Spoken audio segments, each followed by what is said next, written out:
أعوذ بالله من الشيطان الرجيم.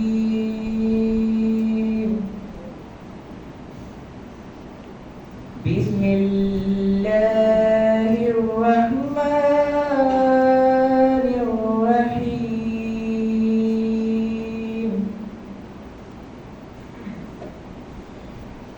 قل إن كنتم تحبون الله فاتبعوني يحببكم الله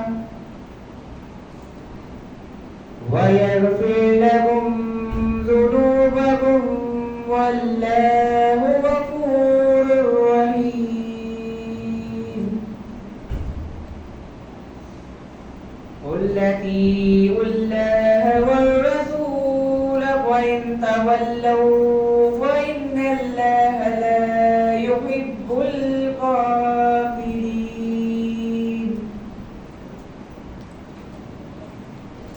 إن الله اصطفى آدم ونوحا وآل إبراهيم وآل عمران على العالمين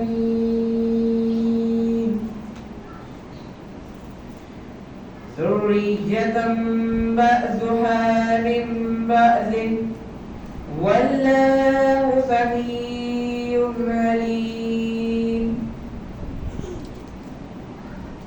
إذ قالت امرأة عمران رب إني نذرت لك ما في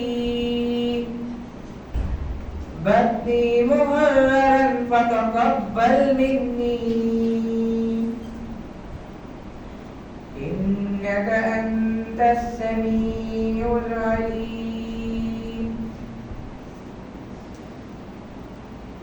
فلما وضعتها قالت رب إني وضعتها أنثى والله أعلم بما وضعت وليس الذكر كالأنثى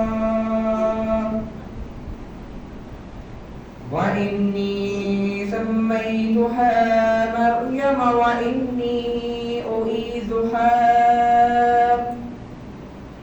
بك وذريتها من الشيطان الرجيم.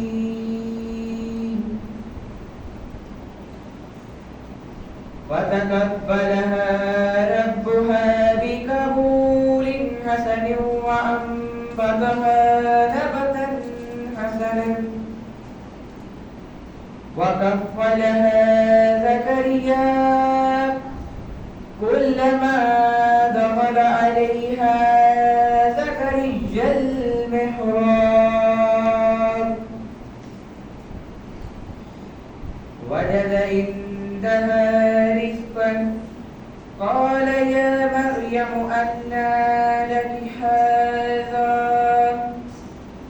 قالت هو من عند الله إن الله يرزق من يشاء بغير حساب.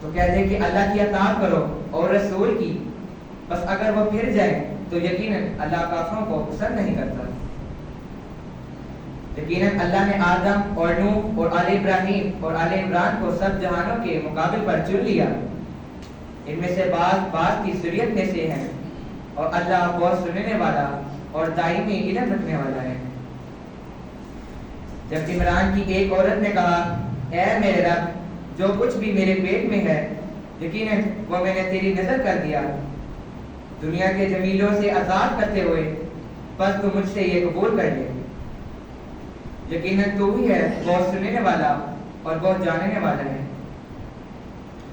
بس جب اس نے جنم دیا تو اس نے کہا، اے میرے رب، میں نے تو بچی کو جنم دیا، جبکہ اللہ زیادہ بہتر جانتا ہے کہ اس نے کس چیز کو جنم دیتا ہے، اور نر مادہ کی طرح نہیں ہوتا۔